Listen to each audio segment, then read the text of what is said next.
What you doing, Aviva? Oh boy. Eating challah?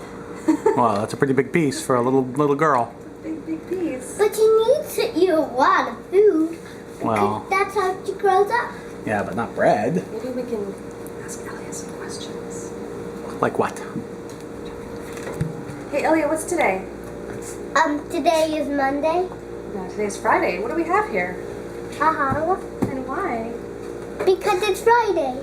And Friday is Shabbat day. Shabbat day. And what's coming up on Monday?